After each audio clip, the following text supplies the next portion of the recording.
정은경 질병관리청장이 하루 최대 1,200명의 코로나19 확진자가 나올 수 있다고 경고했습니다. 한파가 몰아친 오늘 수도권의 임시 선별진료소 150곳에 시민들의 발길이 이어졌습니다. 코로나 재확산이 정치권 책임 공방으로 번지고 있습니다. 민주당은 국민들 스스로 검사를 할 수 있는 진단키트를 도입하자고 제안했습니다. 국민의힘은 K방역에 실패했다며 문재인 대통령의 사과를 요구했습니다. 대대적인 코로나 백신 공수작전에 돌입한 미국에서 오늘 첫 접종이 시작됩니다. 이미 코로나에 감염됐던 트럼프 대통령은 백신을 나중에 맞겠다고 밝혔습니다. 서울 강남의 다세대 주택에서 숨진 지 7달 지난 것으로 추정되는 60대 여성 시신이 발견됐습니다. 어머님은 지금 어디 계세요? 라고 하니까 우리 어머니는 천국에 계시죠. 발달 장애가 있는 아들은 사회복지사의 도움으로 어머니의 죽음을 알렸습니다. 윤석열 검찰총장에 대한 징계위원회 2차 회의가 내일 열립니다. 징계 절차의 논란 속에 내일 징계 수위가 결정될지 관심이 보입니다. 국회가 조금 뒤 대북전단 살포금지법을 처리할 예정입니다. 민주당은 무제한 토론을 강제 종결시킨 뒤 표결 처리하기로 했습니다. 공수처법과 국정원법에 이어 세 번째 강행 처리입니다.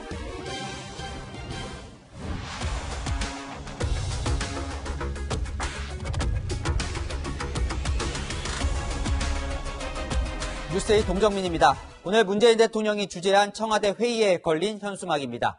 위기에 강한 나라. 역설적으로 K방역이 위기에 봉착했다는 뜻이기도 합니다. 신규 코로나 확진자는 718명, 이 하루 확진자가 2명, 3명에 그치는 베트남과 대만의 방역 모범국 자리를 이미 내줬습니다. 이 K방역만 믿고 방심하다 거리두기 조치 격상도 백신과 병상 확보도 때를 놓쳤다는 지적이 많은데요. 다급해진 여건이 분주하게 움직이고 있습니다. 전 국민이 집에서 코로나 감염 여부를 검사할 수 있는 키트 도입과 이 3차 재난지원금 조기 지급 등 대책을 쏟아내고 있습니다. 최수영 기자입니다. 더불어민주당은 전 국민이 직접 코로나19 진단검사를 할 수 있는 신속 진단키트 도입을 검토하자고 제안했습니다.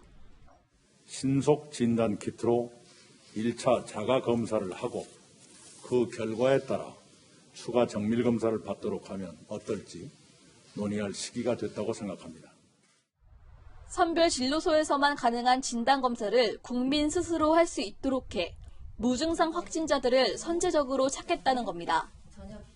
민주당은 타액을 통한 자가진단, 스스로 코에 면봉을 넣어 검체를 채취하는 방식 등 다양한 방안을 검토하기로 했습니다. 자가진단을 위해 의료인만 검체 채취가 가능하게 한 의료법 등을 개정하는 방안도 논의할 예정입니다. 코로나19 직격탄을 맞은 소상공인과 자영업자들에 대한 지원책도 강화하기로 했습니다. 우선 정부 여당은 3차 재난지원금 지급 시기를 내년 2월 설 연휴 전에서 1월 중으로 한 달가량 앞당기기로 했습니다. 3조 원의 3차 재난지원금 예산이 피해 맞춤형으로 신속히 집행될 수 있도록 집행 계획을 빠르게 마련하고 집행 속도도 높여주기 바랍니다. 또 임대료 부담을 덜어주기 위한 방안도 검토하기로 했는데 일부 여당 의원들은 코로나19로 장사를 하지 못하면 임대료를 내지 않는 임대료 멈춤법까지 발의했습니다. 채널A 뉴스 최수연입니다. 백신이 먼저다. 국민의힘은 여당이 공수처 출범과 K방역 홍보에만 치중하다가 이 정작 해야 할 방역의 골든타임을 놓쳤다고 비판했습니다. 전혜정 기자입니다. 국민의힘은 정부가 홍보하는 K방역이 한계에 봉착했다고 비판했습니다.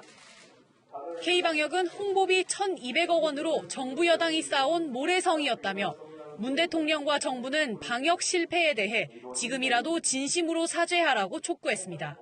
신선 모름에 또 기사로 썩는 줄 모른 홍보하느라 무려 1,200억 이상을 쓰면서 정작 코로나 종식에 필요한 조치들은 제대로 하지 않은 것이 드러났습니다. 방역은 뒷전이고 윤석열 검찰총장 찍어내기와 공수처법 밀어붙이기에 국력을 낭비했다고도 지적했습니다. 공수처 출범은 이미 5개월 넘게 지체됐습니다. 늦은 만큼 출범을 서둘러야 합니다. 윤석열 찍어내기에 든든한 내편이 되어줄 공수처 그 출범을 앞둔 법안 통과에 몰두하는 모습이 비춰질 뿐.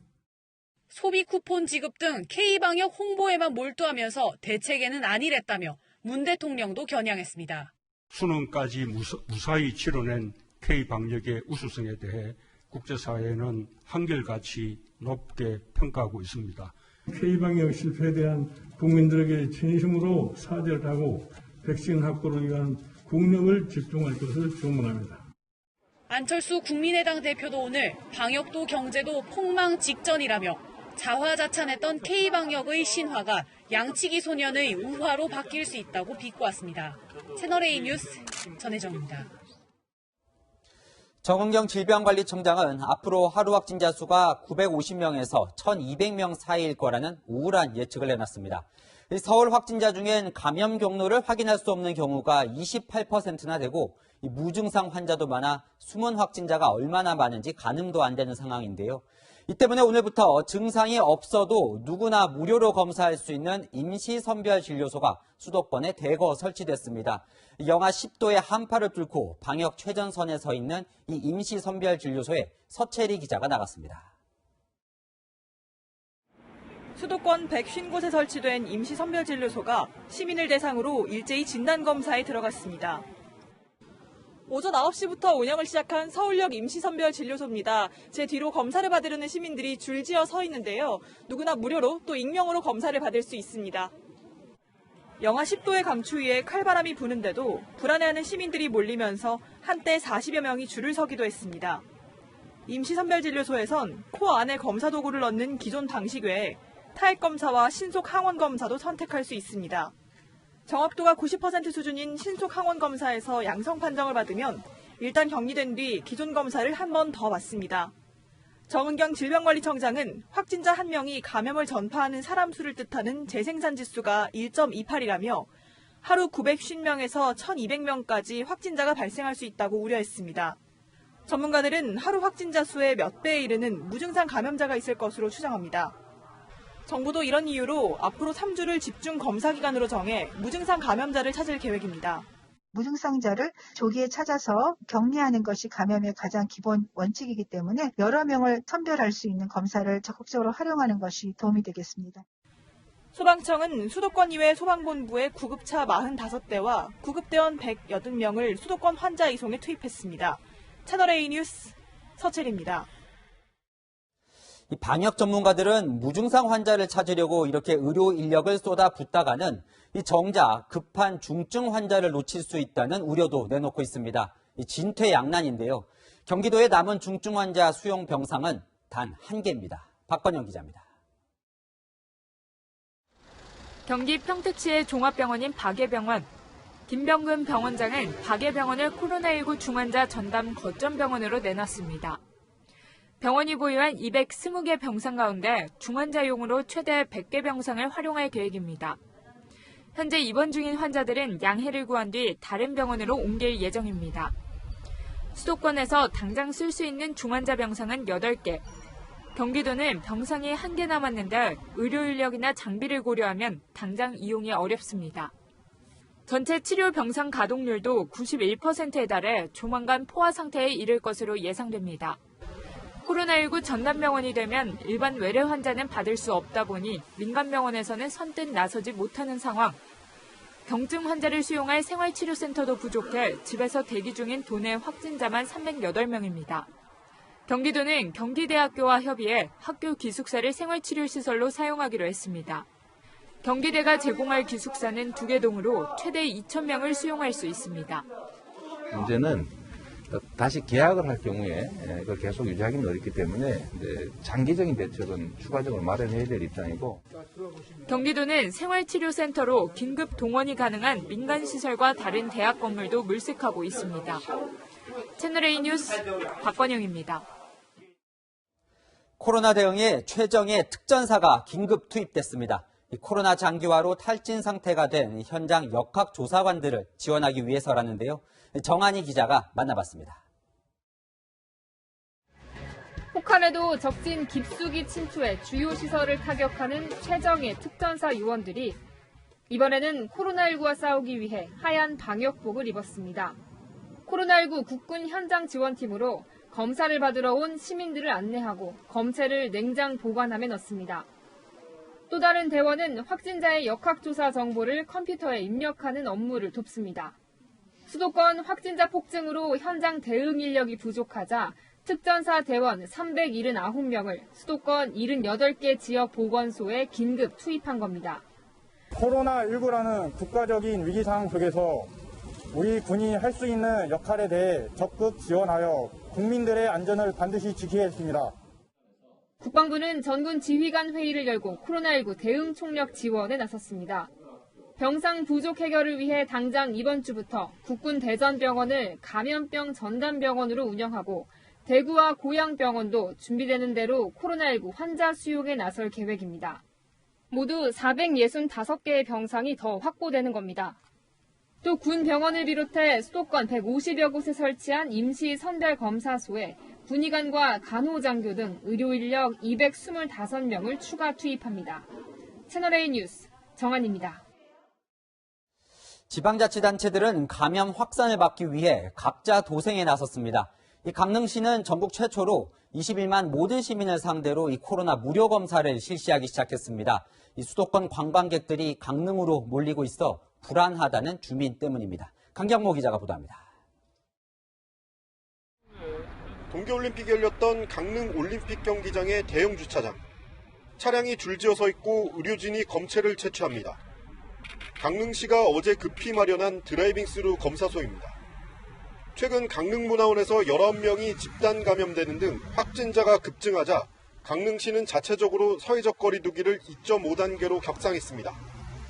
이어서 오는 17일까지 강릉 시민 21만 3천 명을 대상으로 전수검사에 들어간 겁니다.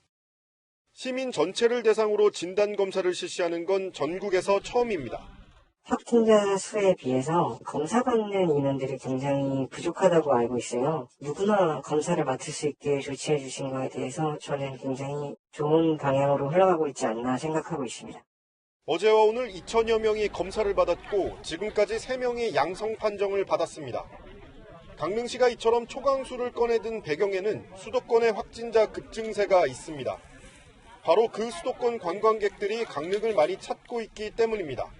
많은 이제 수도권의 분들께서 강릉을 방문하고 계시고 시민들이 문자를 많이 받고 불안해 있는 것도 사실입니다.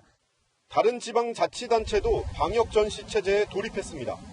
충남 당진시도 한 교회에서 100명 가까운 확진자가 나오자 거리 두기를 2.5단계로 높였고 광주광역시도 광주로 들어오는 관문인 KTX 송정역과 터미널에 전문 인력을 배치해 유증상자 검사를 강화하기로 했습니다. 채널A 뉴스 강경모입니다. 문재인 대통령도 이낙연 민주당 대표도 내년 3월이면 코로나 백신 접종을 시작할 수 있다고 했는데요. 오늘은 이 전 국민 자가검사까지 꺼내들었습니다. 정말로 가능한지 정치부 강은하 기자, 경제정책산업부 이다혜 기자와 알아보겠습니다. 자, 강은하 기자. 네. 먼저 여당 대표가 이 자가 진단키트까지 들고 나왔어요. 네, 코로나19 확진자가 1,000명을 넘게 되자 여당 대표로서도 급해질 수밖에 없겠죠. 이 무증상 확진자를 선제적으로 찾아서 이 코로나19 확산세를 좀 꺾어보겠다, 이런 의도로 풀이가 됩니다. 이다혜 기자, 이 자가 진단 키트라면 이 집에서 이 코로나19 감염 여부를 이제 확인할 수 있다는 건데, 이 날씨도 추워지는데 선별소 안 나가고 가능만 하면 좋을 것 같긴 합니다. 네, 이 집에서 자가 진단을 하는 것이 불가능하지는 않습니다. 하지만 현재로서는 법적으로 또 기술적으로 제약이 많기 때문에 쉽지 않다고 볼 수 있습니다. 현재 선별 진료소에서 하는 검사 방식은 3가지 정도인데요. 대표적으로 코 속에 면봉을 넣어서 하는 방법과 타액, 즉 침을 뱉어서 검사하는 방법입니다. 이 신속 항원 검사의 경우는 임신 테스트기처럼 직접 결과를 확인할 수도 있는데요. 면봉을 통해서 채취한 코 속 검체를 검사기에 떨어뜨리면 30분 만에 확진 여부를 알 수 있습니다. 네. 하지만 문제는 아직 국내에서는 자가진단용으로 승인된 제품이 없다는 겁니다. 정은경 청장도 제품 개발이 우선이라며 지금으로서는 어렵다고 선을 긋고 있습니다. 선별 진료소에서 하는 방식을 조금 고쳐서 집에서 한다고 하더라도 제약이 있습니다. 우선 검체를 채취하더라도 이 전문 인력이 아니면 쉽지가 않기 때문에 정확도가 떨어질 수밖에 없습니다. 집에서 타액을 우편으로 보낸다고 하더라도 의료기관에 보내는 방법이 이 원격 의료 위반이 될 수 있고 또 코로나 바이러스가 노출될 위험도 있습니다. 이 신속 항원검사 진단키트는 해외에서 자가진단용으로 활용하기도 합니다. 하지만 보건당국이 그동안 정확도 등을 이유로 검토하지 않았던 이 신속 항원검사를 정치권 요구로 무리하게 도입하다 부작용이 생길 수 있다는 우려도 나옵니다. 네, 강은하 기자, 이 정은경 청장도 쉽지 않다고 손을 그었는데 그러면 이낙연 대표는 이걸 어떻게 하겠다는 겁니까? 네, 민주당은 일단 이 타액을 통한 검사 정확성이 최근에 많이 개선됐다 이렇게 주장을 합니다. 또 코를 통한 검사가 이 법에 저촉되는 부분은 의료법 개정까지 검토하겠다 이렇게 밝혔는데요. 네. 이낙연 대표 기존 체계를 뛰어넘는 비상한 접근이 필요하다 이렇게 말을 했습니다. 그래요. 그럼 이거는요. 이 정부 여당은 이르면 내년 3월이면 이제 코로나 백신 접종이 가능하다라고 했는데 이거는 근거가 있는 겁니까? 네, 이 정부는 지난 8일 4,400만 명분의 백신 구매 계획을 발표를 했죠. 이 자세히 좀 들여다보면 선구매 계약이 확정된 건 아스트라제네카 1,000만 병분뿐입니다. 이 나머지는 선구매 계약을 추진하는 것일 뿐이지 이 계약이 확정된 단계는 아직 아닙니다. 민주당 관계자는 선구매 계약이 확정된 이 아스트라제네카를 염두에 두고 한 얘기다 이렇게 설명을 했습니다. 결국은 이제 아스트라제네카 얘기라는 건데 아직 3상 진행 중이고 이 미국 식품의약국에서는 하반기에나 이 승인이 될 것 같다는데 이 무슨 수로 가능할까요? 3월에. 네, 이 보건당국은 미국 식품의약국 승인과 식약처 승인은 별개라고 강조했습니다. 아스트라제네카는 현재 영국에서 최종 승인 검토에 들어갔고 또 호주도 내년 1월쯤 긴급 사용 승인을 할 거라는 전망이 나오는데요.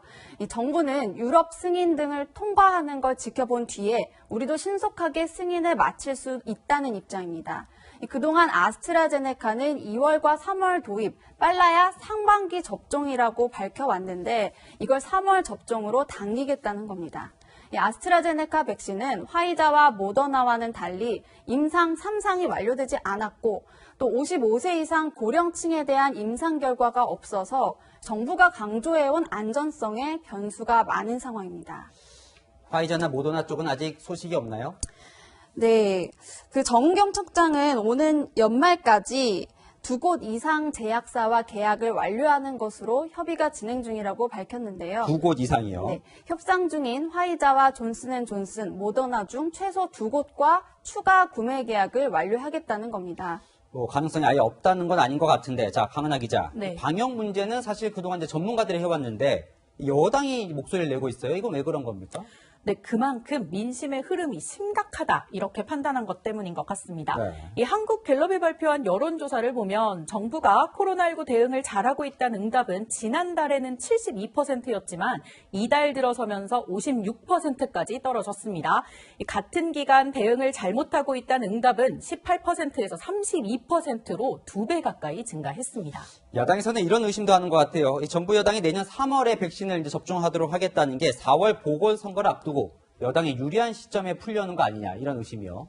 네, 코로나19 방역 대응의 효과. 지난 4월 총선에서도 정말 여실히 드러났는데요. 그러다 보니 야당 일각에선 이 백신을 선거용으로 사용하는 게 아니냐 이런 우려가 나옵니다.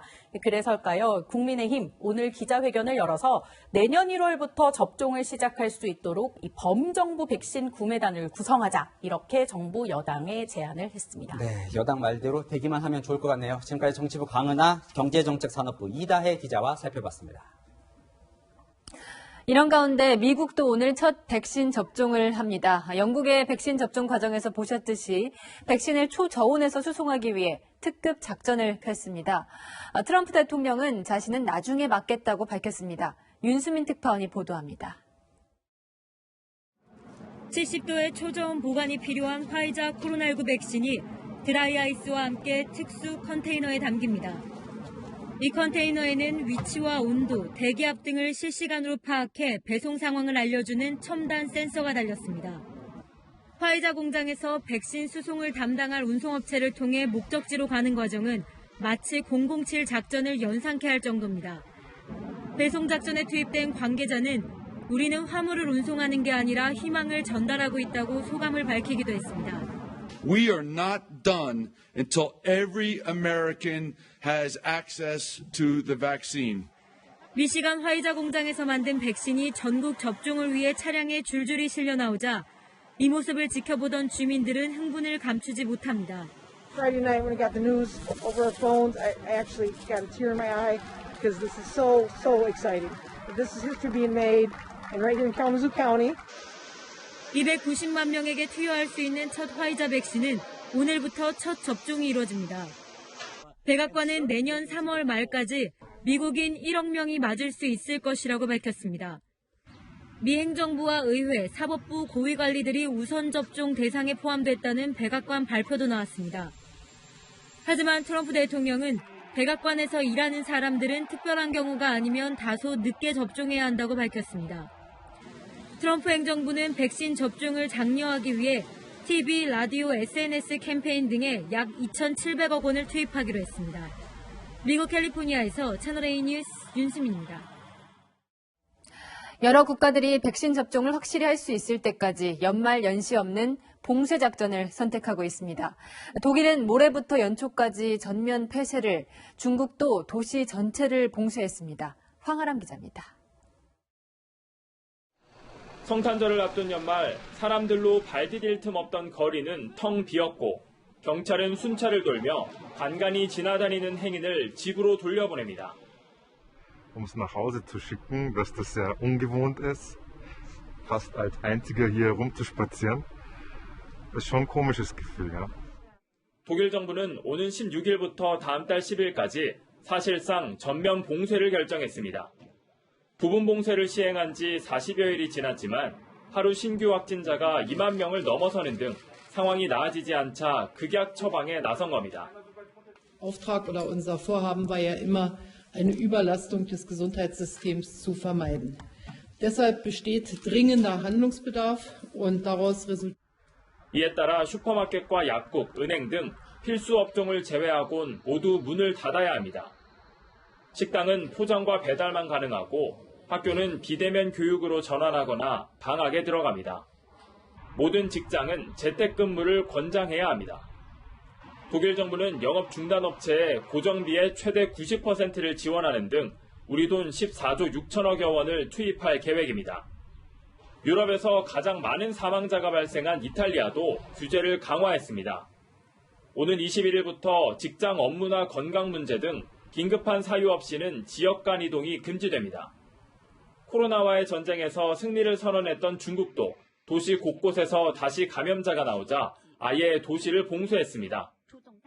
헤이룽장 둥링과 수이퍼너는 출입이 완전히 막혔고 대중교통 운행도 멈췄습니다.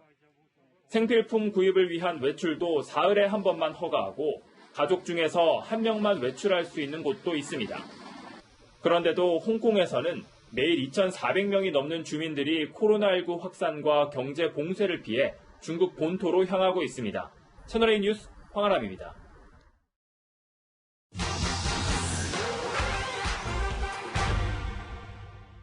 최근 국내외 SNS에서 화이자 백신과 관련된 괴담이 퍼지고 있는데요.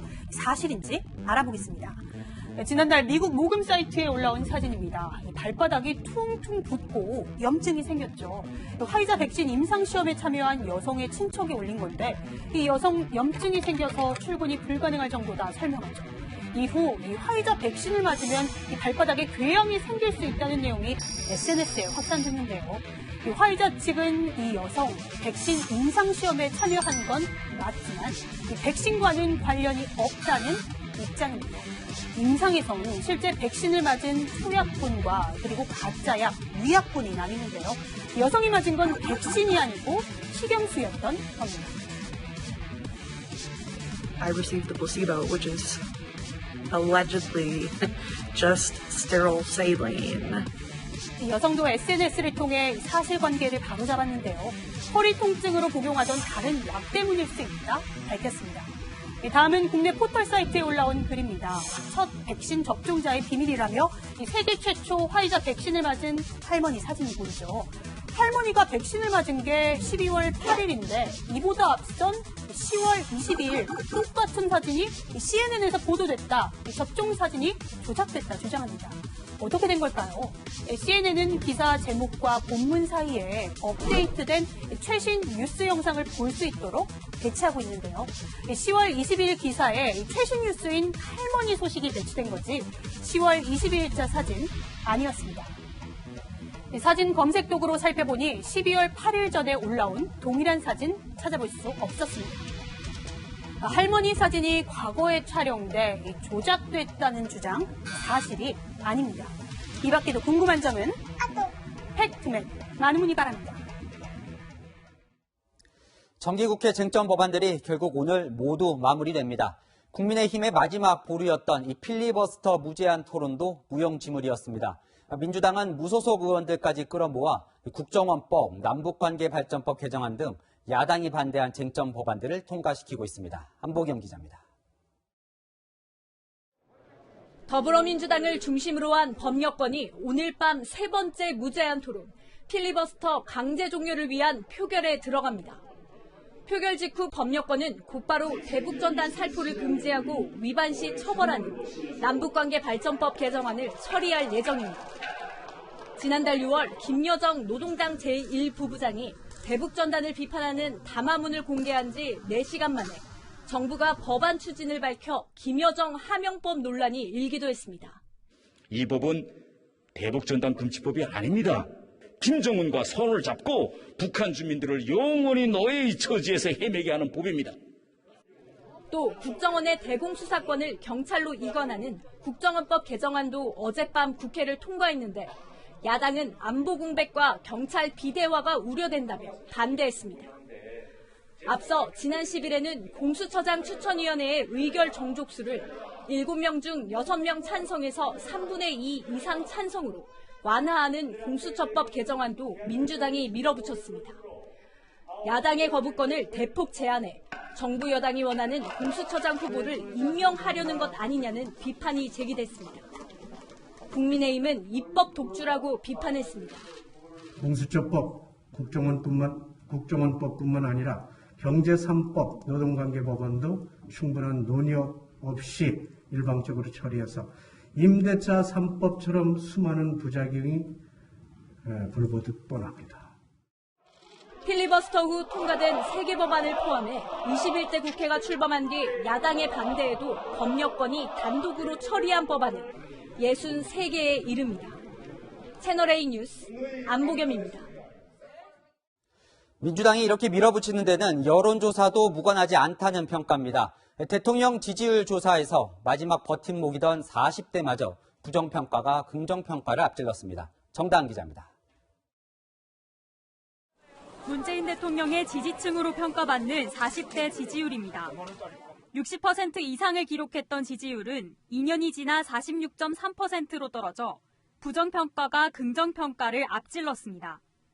40대에서 부정평가가 더 많은 건 이례적으로 조국 전 장관 사태와 부동산 정책 논란 때도 40대에서는 긍정이 더 많았습니다. 이로써 전 연령층에서 부정이 긍정보다 많게 됐습니다.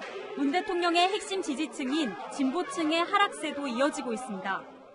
70에서 80%대를 유지하던 진보층의 지지율은 50%대까지 떨어졌고 부정평가는 30%대를 넘어섰습니다. 내년 4월 보궐선거가 예정되어 있는 부산, 울산, 경남 지역과 서울 지역은 다른 지역에 비해 낙폭이 컸습니다.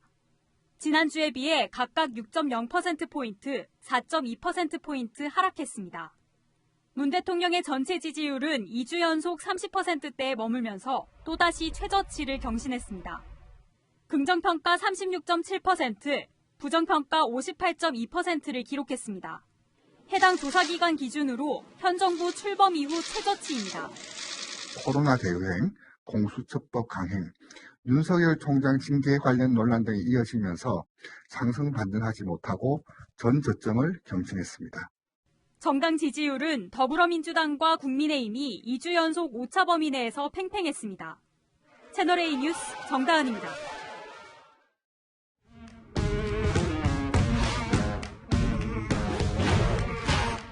열왕야랑 정치부 이동훈 기자와 함께합니다. 첫 번째 주제 보여주시죠. 네. 오늘도 뭘까요? 네, 영혼까지 끌어모은다는 뜻의 영끌입니다. 영끌은 이 부동산에서나 나오는 얘기인 줄 알았는데 본회의장에서 뭘 끌어모은다는 거죠? 네, 바로 표입니다. 잠시 뒤 밤 9시쯤 민주당이 제출한 대북 전단살포 금지법 필리버스터 종결 동의서를 표결할 예정인데요. 필리버스터 중단을 위해서는 제적의원의 5분의 3, 그러니까 180표가 필요합니다. 어제 173석의 민주당이 7표를 이제 끌어모아서 180표를 채웠어요. 네. 아슬아슬했죠. 네, 맞습니다. 박병석 국회의장에 탈당한 이상직, 김홍걸 의원까지 나섰지만 총 186석 가운데 찬성 180석에 반대 3표, 무효 3표가 나왔습니다. 6석의 정의당이 빠진 상황에서 간신히 180석을 채운 건데요. 무기명 투표라 누가 무효표를 던졌는지 알 수 없지만 예상과 달리 반란표가 있었던 겁니다. 그래서 오늘도 표 단속을 하고 있습니다. 소속 의원 단속은 물론 정의당도 나서주길 기대하고 있는데요. 오늘도 180석은 채울 것으로 보여서 필리버스터 종료 후 대북전단 살포 금지법도 통과될 것으로 예상됩니다. 네, 야당뿐 아니라 여당도 이 필리버스터 토론에 참여를 했는데 네. 송영길 민주당 의원 발언이 논란이라면서요. 네, 국회 외교통일위원장이 미국을 향해 한마디 했는데요. 직접 들어보시죠. 자기들은 5,000개가 넘는 핵무기를 가지고 해마다 핵무기 전달 수단을 발전시키고 어떻게 북한, 이란에 대해서 핵을 가지지 말라고 강요할 수가 있습니까? 국민의힘은 묻지도 따지지도 말고 북한 입장을 이해하자는 것이라고 비판했습니다. 네, 이 필리버스터 중에 눈물을 보인 야당 의원도 화제던데요. 네, 코로나19 때문입니다. 지금 어렵고 시장 가보십시오. 눈물이 납니다. 눈물이 다 여러분. 음동설 안에 코로나로 죽거나 굶어 죽거나 마찬가지라는데 여러분. 잠이 옵니까? 잠이 안 옵니다. 잠이 안 옵니다. 네, 저 마음 변치 않았으면 좋겠네요. 네. 자, 다음 주제 보겠습니다. 네. 임대료 멈춤법. 네. 자, 자영업자분들 임대료 때문에 고생들이 많으시죠. 네, 최근 한 인터넷 커뮤니티에 올라온 글인데요. 헬스장 관장이 영업 정지 안내와 함께 3주간 군고구마 장사를 한다는 문자를 보내서 안타까움을 자아냈습니다.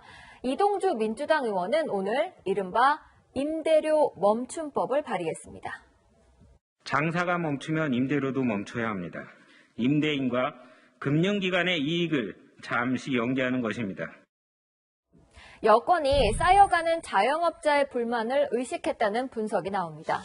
취지는 좋은데요. 네. 그렇다고 이 임대인 보고 임대료를 받지 말라는 건지 그게 강제가 가능합니까?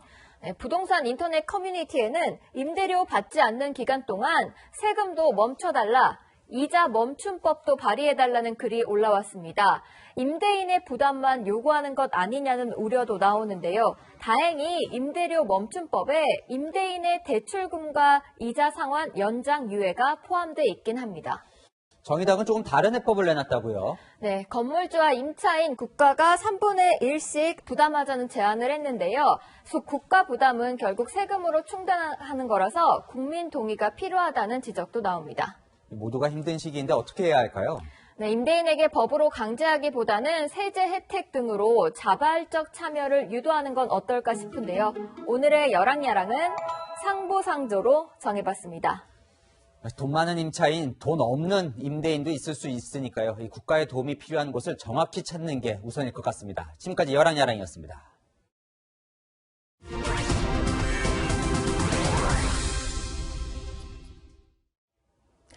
네. 내일 윤석열 검찰총장에 대한 징계위원회가 다시 열립니다. 그런데 추미애 법무부 장관과 윤 총장이 SNS에 각각 의미심장한 메시지를 남겼습니다.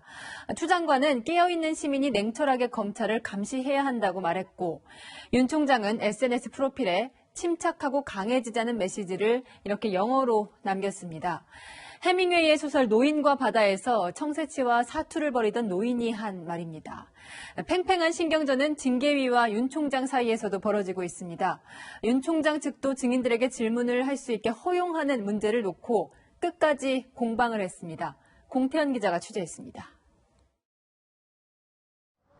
지난 10일 윤석열 검찰총장 징계위원회가 채택한 증인은 모두 8명. 징계위는 이날 증인들에게 질문할 수 있게 해달라는 윤 총장 측 요구를 거부했습니다. 증인에 대한 신문권은 윤 총장 측이 아닌 징계위원들에게 있다는 게 이유였습니다. 증인이 출석해도 윤 총장 측이 질문도 못하는 건 불공정하다는 논란이 불거지자 징계위가 한 발 물러섰습니다. 정한중 징계위원장 직무대리가 질문이 많으면 윤 총장 변호인에게도 직접 신문하게 할 수 있다고 밝힌 겁니다. 윤 총장 측은 정한중 직무대리의 적격성도 문제 삼고 있습니다. 정 직무대리는 징계 청구 이후에 신규 위촉된 만큼 윤 총장 징계 다음 사건부터 맡아야 한다는 의견을 낸 겁니다. 윤 총장 측은 징계 청구 뒤에 발생한 징계위원 결원은 신규 위촉위원이 아닌 예비위원으로 보충해야 한다며 정한중 직무대리와 안진 징계위원의 위촉 시점 등을 밝히라고 법무부에 정보 공개를 청구했습니다. 한편 윤 총장 측은 내일 징계위 회의까지 검토하는 게 현실적으로 불가능하다며 법무부가 오늘 허락한 윤 총장 징계 기록과 감찰위원회 회의록 수령과 열람을 거부했다고 밝혔습니다. 채널A 뉴스 공태현입니다. 징계위는 가능하면 내일 징계 여부와 수위를 의결한다는 계획입니다. 그런데 돌발 변수가 생겼습니다. 4명 남은 징계위원 중 신성식 대검찰청 반부패 강력부장에 대해 윤 총장 측이 기피 신청을 할 가능성입니다. 이렇게 되면 의결 정족수 문제가 생길 수 있습니다. 자세한 내용은 최주현 기자가 정리해드립니다. 내일 징계위에 참석하는 위원은 4명. 지난 10일 징계위에서 심재철 법무부 검찰국장이 자진 회피하면서 1명이 줄었습니다. 윤석열 검찰총장 측은 이 4명 가운데 신성식 대검찰청 반부패 강력부장을 기피 신청하는 방안을 검토 중입니다. 지난 7월 KBS의 신라젠 취재 의혹 사건 오보 과정에서 KBS 기자에게 사실과 다른 내용을 확인해준 수사기관 관계자로 신 부장이 지목됐기 때문입니다. 기사 일부에서 정확히 확인되지 않은 사실이 단정적으로 표현된 점 사과드립니다. KBS 기자 등을 명예훼손 혐의로 고소한 한동훈 검사장은 신 부장이 이 사건의 피의자라는 의견서를 최근 서울 남부지검에 냈습니다. 신라젠 취재 의혹 사건 관련 측근 수사 방해 의혹은 윤 총장의 징계 청구 혐의입니다. 징계위가 공정성 우려를 감안해 신성식 부장에 대한 기피 신청을 받아주거나 신 부장 스스로 회피해 위원직에서 물러나면 징계위원이 3명으로 줄어 의결 정족수에 미달하는 상황이 벌어질 수 있습니다. 징계위원 4명이 유지되면 징계 의결은 과반수인 3명 이상의 동의가 필요합니다. 만약 해임과 정직이 2명씩 동수로 갈리면 징계는 더 가벼운 정직으로 확정됩니다. 무거운 징계 의견은 더 가벼운 징계를 포괄하고 있다고 보는 검사징계법 조항 때문입니다. 윤 총장 측은 결과가 경징계로 나와도 취소와 효력 정지를 요구하는 소송에 나설 전망입니다. 채널A 뉴스 최주현입니다. 오늘처럼 추운 날 안타까운 복지 사각지대 뉴스를 또 전해드리게 됐습니다. 서울 서초구의 다세대 주택에서 60대 여성이 숨진 지 7개월 만에 발견됐습니다.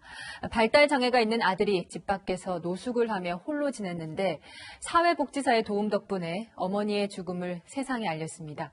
김재혁 기자가 보도합니다. 재건축을 앞둔 서울 서초구 방배동의 주택가. 지난 3일 이곳 다세대 주택에서 60대 여성이 숨진 채 발견됐습니다. 오래 방치된 시신은 부패 상태가 심했습니다. 60대 여성을 발견한 건 사회복지사의 신고 덕분입니다. 이 복지사는 지난달 6일 엄마가 돌아가셨다는 종이를 들고 노숙을 하던 아들을 만났고 사실인지 확인하기 위해 집을 찾았습니다. 정성껏 또박또박 썼는데 그걸 본 순간 아 이분은 지적장애구나. 어떻게 할지를 몰라서 노숙을 하고 계시구나. 숨진 어머니 곁을 지키던 아들은 잠시 집을 나왔다 잠긴 문을 열지 못해 노숙을 시작한 것으로 알려졌습니다. 제가 깜짝 놀라서 어머님은 지금 어디 계세요? 라고 하니까 우리 어머니는 천국에 계시죠. 숨진 여성은 이혼 후 발달장애로 추정되는 아들과 단둘이 살았습니다. 기초생활수급자로 구청에서 제공하는 공공일자리로 생계를 이어왔습니다. 생활이 어려워 전기료와 가스비도 내지 못한 상황이었습니다. 모자가 살던 동네 주민센터는 장기 체납 사실을 알지 못했습니다. 이렇게 채널이 있다라고 통지를 하거나 본인이 상담 오시는 것 외에는 사실 저희가 먼저 접근할 수는 없는. 경찰은 시신을 부검한 국립과학수사연구원 구두 소견에 따라 지병으로 인한 변사로 판단했습니다. 채널A 뉴스 김지혁입니다. 자, 추운 날씨 난방기기 사고 각별히 주의하셔야겠습니다. 캠핑카에서 잠을 자는 이른바 차박을 하다 한 명이 숨졌는데 무시동 히터라는 장비를 켜고 잤습니다. 공국진 기자입니다. 45인승 버스를 개조한 캠핑카입니다. 어제 저녁 이 캠핑카에서 잠을 자던 50대 남성 4명이 일산화탄소에 중독됐습니다. 이 사고로 1명이 숨지고 3명은 병원에서 치료를 받고 있습니다. 숨진 55살 김모 씨 등 일행 4명은 고교 동창 사이로 함께 캠핑카 여행을 떠난 첫날 이 같은 변을 당한 겁니다. 경찰은 이들이 난방을 위해 사용한 무시동 히터를 주목하고 있습니다. 무시동 히터에서 그 밑에 바닥에 균열이 있었던지 정확하게 좀 감식을 해봐야 될 것 같습니다. 캠핑이나 차박을 하는 사람들이 많이 사용하는 무시동 히터입니다. 운전석 밑에 설치한 본체에서 연료를 태우고 따뜻한 공기를 차량 내부에 공급하는 원리입니다. 시동을 켜지 않고도 차량 내부 공기를 덮일 수 있어 차박 캠핑족들이 많이 설치하고 있습니다. 별도의 연료통을 이용하거나 차량에 구멍을 뚫고 개조해 차량 연료를 사용하기도 하는데 문제는 안전성에 대한 마땅한 규정이 없다는 점입니다. 겨울철 추운 날씨에 실내를 따뜻하기 위해서 켜주는 장치이기 때문에 별도의 장치이기 때문에 이건 어떤 규정이나 이런 것들이 없는 걸로 알고 있습니다. 제대로만 설치하면 되는데 제대로 설치 안 하면 대기 연소 가스가 바깥으로 나가야 되는데 안으로 새 들어가거나 그러면 그게 위험하지. 코로나 시대 언택트 여가 생활로 캠핑이 주목받고 있는 만큼 무시동 히터 안전성을 다시 점검해야 한다는 목소리가 나옵니다. 채널A 뉴스 공진입니다. 코로나 뉴스 좀 더 전해드립니다. 지금 같은 확산세면 수도권은 도심이 봉쇄되는 3단계까지 갈 수 있습니다. 2.5단계 시행만으로도 서울의 밤은 어색함과 혼란 그 자체였습니다. 수도권 곳곳을 현장 카메라 김철웅 기자가 취재했습니다.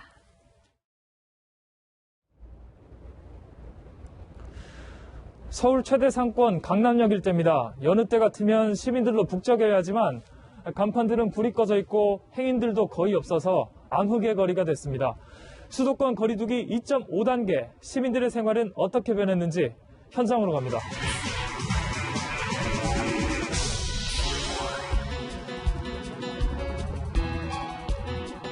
버스며 지하철까지 단축 운행에 들어가면서 퇴근 시간은 더 빨라졌습니다. 저녁 약속 없이 집으로 향하는 사람들. 송년회는 이제 없고 9시에 문을 닫는 데가 많으니까 좀 일찍 파하는 자리가 많아지고 일을 마치는 시간도 조금 빨리 하죠. 이맘때쯤 송년 모임으로 왁자지껄했을 식당가는 빈자리가 더 많았습니다. 포장 손님은 크게 늘었습니다. 저녁 식사거리를 사들고 귀가하는 건 일상이 됐습니다. 유명 식당엔 포장을 기다리는 줄이 길게 늘어섰습니다.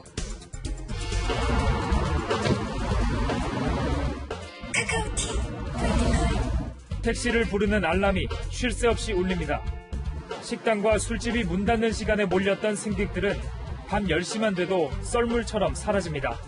9시 딱 넘어가면서부터 이제 또 시작해요. 9시 반 지나면은 콜이 이제 없어요, 아예. 집에 가는 콜이나 하나 잡고 들어갈까 하고 지금 대기하고 있는 거예요. 9시가 지금 마지막 영업시간이네요?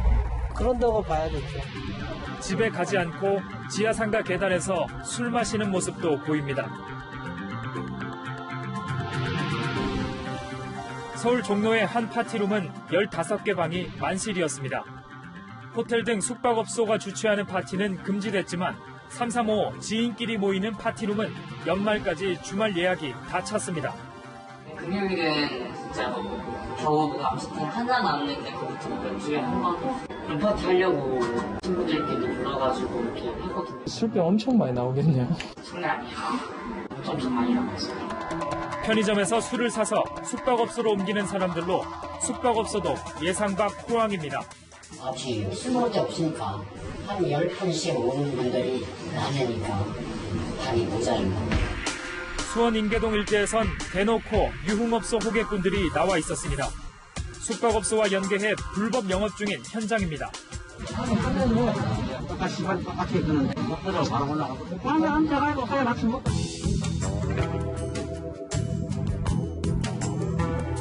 서울 강남역 상권 한복판에서 배드민턴을 치고 있는 두 남성. 알고 보니 인근 고깃집 사장님들입니다. 9시에 오면 돼가지고 밖에 나가서 배달은 하거든요. 퇴근하시지 왜 운동을 하는 거죠? 정신병 걸려있어요. 요새 못 나서 지금 보증금 다 썰려 나갔다는 전주에서. 자정이 다 된 시각, 적막했던 산은 젊은 세대가 찾는 야경 명소가 됐습니다. 아무래도 뭐 갈 데가 없잖아요. 운동 삼아서 올라왔어요. 우울감이 좀 많아졌잖아요. 스트레스 풀고 가는 것 같아요. 올 한 해는 코로나19로 시작해서 코로나19로 저물고 있습니다. 내년 이맘때쯤엔 이 마스크가 어색해지기를 바랍니다. 현장 카메라 김철웅입니다. 자, 수도권 학교들은 선제적으로 3단계를 적용해서 내일부터 수업이 원격으로 진행됩니다. 아쉬움 속에 마지막 등교를 마친 초등학교 1학년 아이들의 모습을 남영주 기자가 담아왔습니다.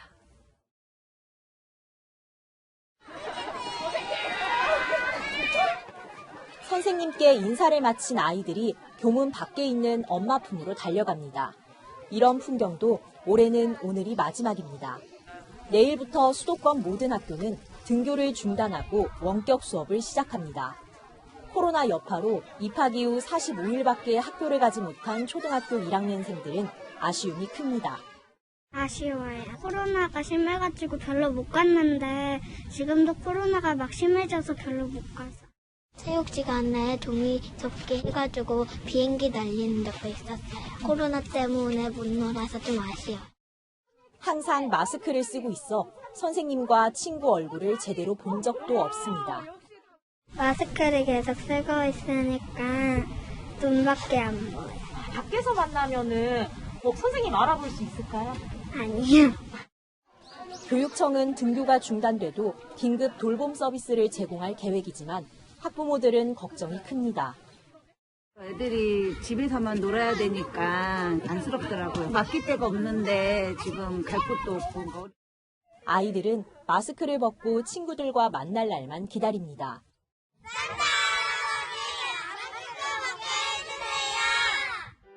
내년에 어떤 수업 가장 하고 싶어요, 친구들이랑? 친구들이랑 소풍 가고 싶어요. 축구요. 하고 싶어요. 같이 운동회를 재밌게 하고 싶어요. 수영장에서 놀고 싶어요. 채널A 뉴스 남영주. 겨울왕국에 온 듯 전국이 꽁꽁 얼어붙었습니다. 평소 연말 같으면 한창 붕괴의 명동거리가 코로나의 한파까지 덮쳐 예년보다 한산한 모습인데요. 오후 3시가 넘어가는 이 시각 서울은 영하 5도 선에 머물러 있고 체감온도는 영하 11도까지 떨어져 있습니다. 내일도 강추위는 계속됩니다. 동파사고 예방을 위해 수도 계량기압 내부를 헌옷 등의 보온재로 채우고 혹한 시에는 수돗물을 조금 틀어 물을 흘려보냅니다. 수도관이 이미 얼었다면 따뜻한 물수건이나 미지근한 물로 녹여주는 것이 중요합니다. 경기 북부와 강원 대부분 지역, 충북 제천에는 현재 한파 경보가 발효 중입니다. 내일도 영하 10도 안팎의 혹한이 계속되겠고 추위 속에 서해안 지역 많은 곳에는 무려 30cm 이상의 폭설이 쏟아지겠습니다. 이번 추위는 오는 수요일에는 절정에 달할 것으로 전망하고 있습니다. 날씨였습니다.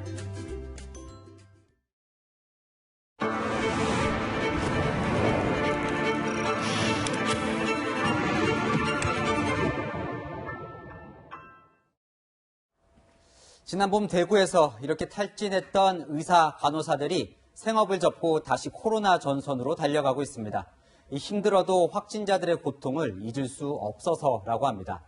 영업을 못해 생계에 타격을 받아도 다른 나라처럼 시위조차 하지 않고 이제나 저제나 인내해온 국민들입니다. 그런데 병상도 없고 백신도 없습니다. 오늘 클로징은 국가는 뭐 했나로 하겠습니다. 오늘 뉴스 여기까지입니다. 내일도 뉴스입니다.